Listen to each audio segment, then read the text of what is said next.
बिस्मिल्लाहिर्रहमानिर्रहीम। ये problem trigonometry की है। समेशन ऑफ सीरीज चैप्टर से sum to n terms cos theta plus cos 3 theta plus cos 5 theta plus and so on, और ये में एन टर्म तक सम करना है। और ये सीरीज़ जो है इसका सम हमें करना है, उसको हम C plus i S method से सॉल्व करेंगे। क्योंकि ये कॉस आ रहा है, इसमें कोसाइन सीरीज़ है, क्योंकि एंगल इसमें जो है ए पी में है कॉस में, तो इसे कैपिटल सी से डिनोट करेंगे और सी की वैल्यू को हमें फाइंड करना पड़ेगी। लेट कर लिया हमने, सी इज इक्वल टू है cos theta plus cos 3 theta plus cos 5 theta plus and so on, और इसमें नंबर ऑफ टर्म जो हैं अप टू एन टर्म्स हैं, अप टू एन टर्म्स। इसके बाद हम इसके करस्पॉन्डिंग यानी एक्सिलरी सीरीज़ यहाँ पर लिख देंगे, यानी साइन सीरीज़ लिखेंगे। बस जहाँ जहाँ पर भी आपको कॉस नज़र आ रहा है वहाँ पर साइन करना होगा। तो sine theta plus sign 3 theta plus sign 5 theta plus and so on, इसमें भी नंबर ऑफ टर्म जो होंगे अप टू एन टर्म्स तक लिखना है। उसके बाद चूँकि मेथड जो यूज़ करें वो C plus i S method है। मीन्स जो एस वाली सीरीज़ है उसमें हर एक टर्म में आई से मल्टीप्लाई करना होगा साइन सीरीज़ में, और फिर करस्पॉन्डिंग टर्म को जोड़ देंगे। करस्पॉन्डिंग टर्म मतलब फर्स्ट को फर्स्ट में जोड़ना होगा, सेकंड को सेकंड में, थर्ड का थर्ड में। ये समझ लिए हर एक टर्म में आई से मल्टीप्लाई हो चुका है, तो जो ऐड करने पर हमें मिलेगा कॉस थीटा प्लस का आई साइन थीटा। इसी तरीके से नेक्स्ट सेकंड वाला टर्म है cos 3 theta plus i sine 3 theta plus cos 5 theta plus i sine 5 theta plus and so on, और ये हो जाएगा अप टू एन टर्म्स। ये एन टर्म्स का सम हो जाएगा। तो C plus i S equal to, इसे लिखा जा सकता है e to the power i theta plus e to the power 3 i theta plus e to the power 5 i theta plus and so on up to n terms का ये हो गया sum find करना।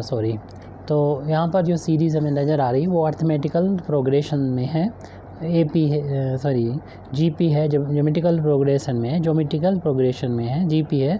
और इस जीपी को हमें compare करना चाहिए a plus a r plus a r square plus and so on, इस वाली सीरीज़ से।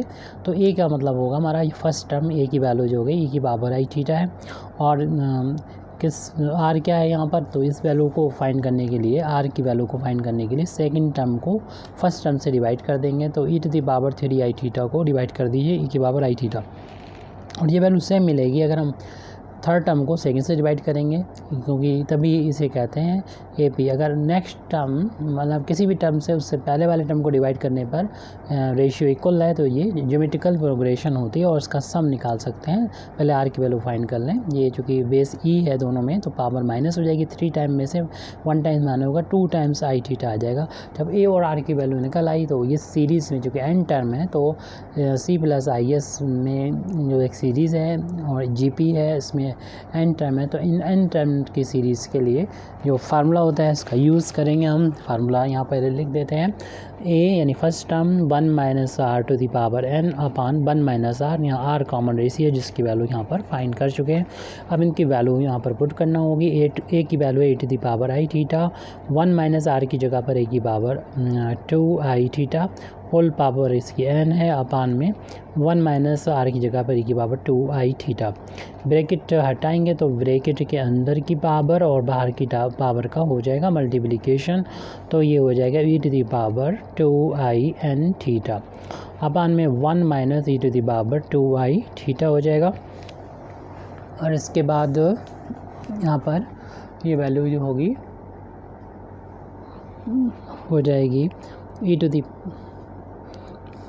पावर आई थीटा, और हम यहाँ पर ये कोशिश करेंगे कि डिनोमिनेटर, क्योंकि जिस तरीके से लेफ्ट हैंड साइड में रियल पार्ट सी और इमेजिनरी पार्ट एस है, इसी तरीके राइट हैंड साइड में भी हम रियल और इमेजिनरी पार्ट को सेपरेट करेंगे। तो इसके लिए डिनोमिनेटर को रियल बनाना होगा और इसके लिए डिनोमिनेटर के कंजुगेट्स का मल्टीप्लाई करना होगा। फिलहाल अभी हम इस ब्रैकेट को ओपन करके ई की पावर आई थीटा का इन दोनों टर्म में मल्टीप्लाई कर रहे हैं, यानी ई की पावर आई थीटा को अंदर ले जाएंगे तो ये इंटू होने पर सेम बेस है तो पावर ऐड हो जाएगी, यानी आई थीटा में जुड़ जाएगा 2 टाइम्स आई एन थीटा, और डिनोमिनेटर एज इट लिख दीजिए 1 minus e to the power 2 i theta, जैसा ऊपर था ये वाला वैसे ही हमने यहाँ लिख दिया। अब अगले स्टेप में हम इसका जो कंजुगेट है उसका न्यूमरेटर और डिनोमिनेटर में मल्टीप्लाई करेंगे ताकि रियल बनाया जा सके डिनोमिनेटर को, क्योंकि हम अल्टीमेटली पूरा जो राइट हैंड साइड है उसको रियल और इमेजिनरी पार्ट में बदलना चाहते हैं। तो C plus i S equal to first term था न्यूमरेटर में e की power i theta minus e to the power, यहाँ पर आप ये कह सकते हैं कि 2i एन थीटा को पहले लिख दें और आई थीटा को बाद में लिख दें, और डिनोमिनेटर पहले लिख देते हैं ई टू दी पावर, यहाँ पर था 2i थीटा। तो इतना तो हमारा जो पहले से लिखा हुआ था वो है। अब हम अपनी तरफ से जैसे कि अभी बोला कि डिनोमिनेटर को रियल बनाना है तो इसके कंजुगेट से, और कंजुगेट को निकालना हो तो बस आई के साइन को चेंज करते हैं। थोड़ा ध्यान रखिएगा, ई टू द पावर इस साइन को चेंज नहीं करना, आई का जो साइन है जो उससे पहले प्लस है लेकिन यहाँ पर माइनस हो जाएगा 2i थीटा। तो इसके कंजुगेट से ऊपर नीचे मल्टीप्लाई और डिवाइड कर दिया ऐसा। अब इनका आपस में जब मल्टीप्लाई करेंगे देखेंगे कि रियल हो जाएगा डिनोमिनेटर, और न्यूमरेटर का भी हमें आपस में मल्टीप्लाई करके रखना चाहिए। तो हम इनका आपस में इंटू करेंगे, यानी ई की पावर आई थीटा का इन दोनों टर्म्स में मल्टीप्लाई करेंगे। ई की पावर आई थीटा का जब 1 में इंटू होगा तो ई की पावर आई थीटा हो जाएगा, और इसका इंटू जब यहाँ होगा तो ई की पावर आई थीटा यहाँ से और माइनस का 2i थीटा वहाँ से लिख देंगे। अब माइनस ई की पावर इस वैल्यू का इंटू 1 में हो करेंगे तो यही आ जाएगा e to the power 2i n theta plus i theta, इसका इंटू यहाँ करेंगे माइनस माइनस प्लस हो जाएगी, ई की पावर इन पावर को ऐड कर लेंगे 2i n theta plus i theta minus 2i theta, और अपान में भी इन दोनों का आपस में कर लेंगे मल्टीप्लिकेशन कर लेंगे इन दोनों का। तो 1 का इंटू करेंगे दोनों में तो 1 माइनस ई की पावर माइनस 2i थीटा, इसका इंटू यहाँ करेंगे तो minus e to the power 2i theta, और ये माइनस माइनस प्लस हो जाएगा ई की पावर 2i थीटा और माइनस का 2i थीटा इजिकल टू। अब क्या करना होगा हमें, ई की पावर आई थीटा, और यहाँ पर देखिए ये डिफरेंस इन दोनों का बचेगा, क्योंकि ये माइनस का 2i थीटा है, ये आई थीटा है, तो माइनस का आई थीटा बचेगा डिफरेंस इन दोनों का। और यहाँ से हम थीटा को पहले कॉमन ले लेंगे, हालांकि हमें आई भी कॉमन मिल रहा है तो दोनों भी कॉमन ले सकते हैं, और minus e to the power i common लेंगे और थीटा तो 2n प्लस 1 बचेगा, दोनों कॉमन ले लिए अपने, आई को इस तरफ थीटा को इधर, और यहाँ पर कुछ डिफरेंस बचेगा plus e to the power, देखिए ये तो ऐसे ही लगेगा भी 2i एन थीटा, और इन दोनों का डिफरेंस हमारा माइनस का आई थीटा आ जाएगा। डिनोमिनेटर में भी हम 1 लिख रहे हैं यहाँ पर, और ये दोनों टर्म में से माइनस को यहाँ बाहर ले लें तो प्लस के हो जाएंगे, ई की पावर माइनस 2i थीटा और प्लस ई की पावर 2i थीटा, और यहाँ पर पावर ई की पावर ये दोनों सेम है तो कैंसिल होकर पावर 0 आ जाएगी। अगले स्टेप में हम लोग इसको लिखेंगे सी प्लस आई एस के इक्वल चल रहा है ये, तो ये वैल्यू जो है कोई फार्मूला बनता है इसका ई की पावर आई थीटा और ई माइनस ई की पावर माइनस आई थीटा, ये वैल्यू हम रख देंगे, पहले इसे सॉल्व कर लेते हैं।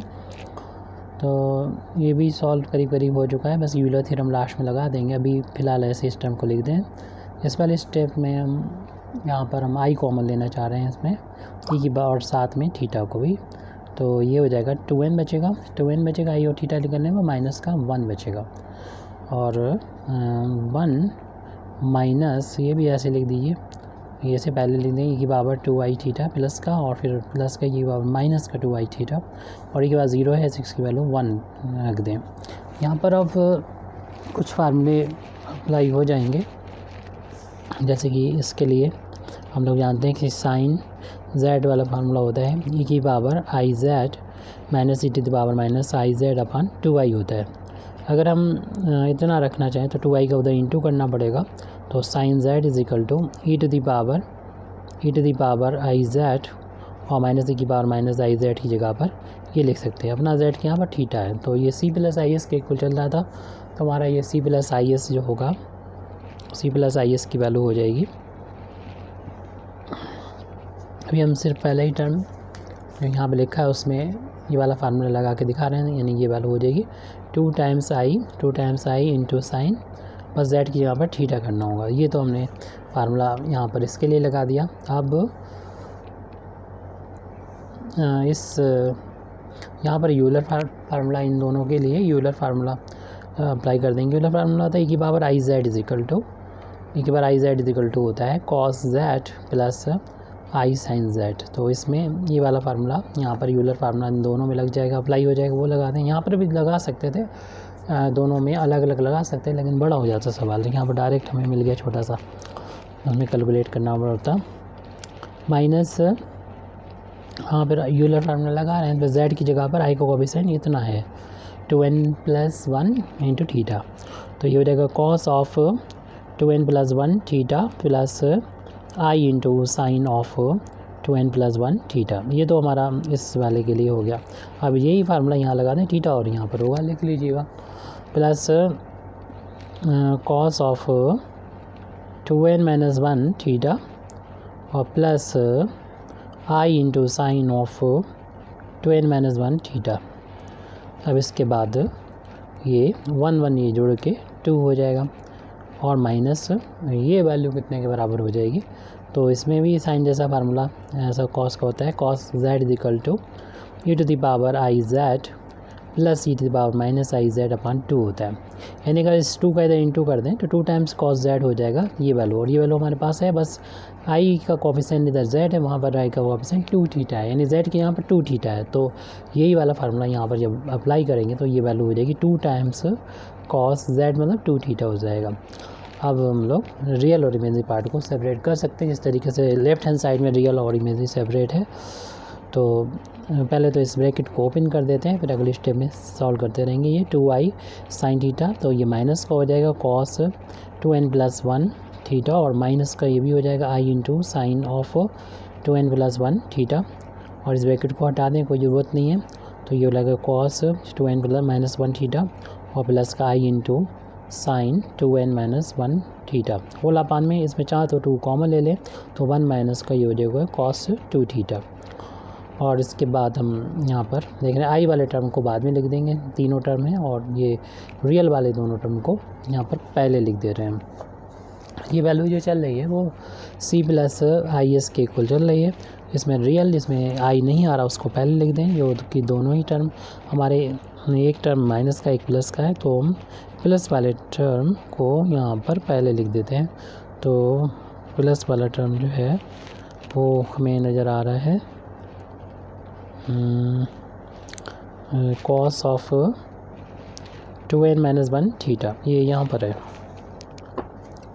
इसमें आई नहीं है, और ये प्लस का टर्म है, और ये माइनस वाला टर्म है, इसे हम बाद में लिख देंगे। यानी माइनस का कॉस ऑफ 2n+1 थीटा, ये तो रियल पार्ट हो गया। और आई का जो कोएफिशिएंट होता है इमेजिनरी पार्ट होता है, तो आई कॉमन ले लिया, बाकी सारे टर्म लिख दें 2 साइन थीटा। उसके बाद आई कॉमन ले चुके हैं तो बचा है अगले टर्म में ये, यहाँ पर से आई कॉमन हो गया तो माइनस का बचा साइन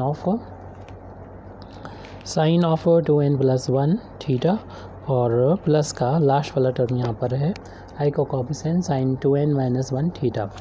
तो ये वैल्यू हो जाएगी साइन 2n-1 थीटा। ब्रैकेट को क्लोज कर दिया और अपान में 2, और ये 1 माइनस कॉस 2 थीटा की जो वैल्यू है वो ऐसे रखते हैं, 1 से 1 कैंसिल हो जाए। ये ज़रूरी नहीं है, लेकिन करना चाहें तो कर सकते हैं इसको, कि हम इससे अलग अलग करके लिख सकते हैं। कॉस कैसी वैल्यू रखें, 1 माइनस का 2 साइन स्क्वायर थीटा की ब्रैकेट ओपन करने पर ये 1 से 1 कैंसिल हो जाएगा। तो c plus i S equal to आ गया। न्यूमरेटर तो सॉल्व ही हो चुका है, इसमें कुछ करना नहीं। डिनोमिनेटर में ऐसा करेंगे माइनस माइनस प्लस, और 2 × 2 4 टाइम्स हो जाएगा साइन स्क्वायर थीटा। और न्यूमरेटर में तो ये कम्प्लीटली ऐसे ही नोट करना है, कुछ भी नहीं करना है इसमें। कॉस ऑफ 2n-1 थीटा और माइनस कॉस 2n+1 थीटा, और प्लस का आई इंटू ये पूरा एज इट नोट कर दिए 2 sine theta minus sine of 2n+1 theta, और प्लस का साइन 2n-1 थीटा। अब यहाँ पर अब कंप्लीट रियल और इमेजिनरी पार्ट को सेपरेट करके लिख सकते हैं। यानी ये अपान ये करेंगे तो रियल पार्ट हो जाएगा, और ये अपान ये करेंगे तो इमेजिनरी पार्ट हो जाएगा। तो हम ज़्यादा स्टेप लंबी नहीं करते हुए, तो चूँकि हमें कोसाइन सीरीज चाहिए था तो हम यहाँ पर लिख दे रहे हैं equating real parts right hand side में तो सी नज़र आ रहा है, लेफ्ट हैंड साइड में, राइट हैंड साइड में जो आई से पहले यहाँ पर ये है पूरा रियल पार्ट है, ये अपान में ये, तो इमेजिनरी या रियल पार्ट में अपान वाला जो है दोनों के साथ में रहेगा। तो न्यूमरेटर में कॉस आ जाएगा 2n-1 times theta minus cos 2n+1 theta upon में 4 साइन स्क्वायर थीटा। देखें ये कम्प्लीटली हमारा आज गया आंसर। आप इसको और अच्छी तरीके से सॉल्व करना चाहें, मतलब कुछ और फार्मूला लगाना चाहें तो इसमें लगा सकते हैं। वैसे तो हमारा आंसर आ चुका है कि cos c minus cos d की आइडेंटिटी जिसमें होता है 2 times sign c plus d/2 और साइन d माइनस c/2। तो इस फार्मूले को यहाँ पर अप्लाई कर देंगे तो ये वैल्यू हो जाएगी c = हो जाएगा 2 times sign c plus d, यानी दोनों एंगल को जोड़ देंगे, यानी 2n-1 टाइम्स थीटा में ऐड कर देंगे 2n+1 times theta whole upon में 2 इंटू उसके बाद में फिर माइनस करना है, लेकिन ध्यान रहे आपकी d माइनस c करना है। तो d का मतलब बाद वाले जो एंगल है उसे पहले लिख लेंगे इसको, और इसको बाद में घटा के लिखना होगा 2n+1 थीटा और माइनस करना होगा 2n-1 टाइम्स थीटा अपान में 2, और ये तो अपान में चल ही रहा है 2 साइन स्क्वायर थीटा, इसको एज इट लिख दिया। अब थोड़ा बहुत सॉल्व कर सकें तो कर लें, यानी इतना कर लिया तो आगे तो कर ही लें। 2 साइन, इसमें थीटा कॉमन आ रहा है, थीटा को बाहर लेने, थीटा/2 को बाहर लेने, तो बचेगा उसमें थीटा से थीटा को बाहर ले लिया तो बचेगा 2n-1 बचेगा यहाँ पर, और साथ में बचेगा 2n+1, और थीटा को हमने बाहर ले लिया अपान में ये 2 था वो भी इसी के साथ में रखा, इनटू में चल रहा है ये, और साइन ऑफ ये ब्रैकेट यहाँ से क्लोज़ हो चुका था सॉरी, तो ये है साइन ऑफ। ऐसे इसमें भी हम करेंगे, थीटा/2 को बाहर ले लेंगे तो 2n+1 और माइनस का 2n-1, और हमने यहाँ से थीटा/2 को बाहर ले रखा है। 4 टाइम्स साइन स्क्वायर थीटा है। अब ब्रैकेट ओपन करेंगे तो 1 प्लस माइनस कैंसिल, इसमें 2n माइनस को प्लस का कैंसिल हो जाएगा, तो हमारे पास न्यूमरेटर में बचा हुआ है 2 टाइम्स साइन, ये 2n और 2n 4 टाइम्स n हो जाएंगे, 4n थीटा/2 तो चीज़ चल ही रहा था, इंटू साइन, और यहाँ पर जो है n कैंसिल हो गया, माइनस माइनस प्लस का 1 हो जाएगा 2 हो जाएगा, यानी 2 टाइम्स थीटा/2 हो जाएगा। इससे क्या होगा, थीटा 2 से 2 कैंसिल हो जाएगा, 4 साइन स्क्वायर थीटा। अब हमारे पास ये जो 2 आया है ये भी तो 2 कैंसिल हो सकता है, किससे 2 कैंसिल कर देगा 4 को, तो अपान में 2 बचेगा, तो हमारे पास बचा है न्यूमरेटर में, और ये वाला जो 4 है वो भी इस वाले 2 से कैंसिल हो जाएगा 2 टाइम्स, तो हमारे पास वैल्यू बचेगी साइन 2n थीटा, और इनटू में भी है साइन थीटा है, और अपान में 2 बटा था वो, और साइन स्क्वायर है तो एक पावर साइन की कैंसिल कर सकते, एक साइन की पावर ऊपर बचेगी नीचे बचेगी, तो ये हो जाएगा sign 2n theta whole upon में 2 साइन थीटा हो गया। और इस तरीके से ये प्रॉब्लम हमारी कंप्लीट हो जाती है। Thank you very much Indeed for listening me व आखिर दावाना अल्हम्दुलिल्लाहि रब्बिल आलमीन।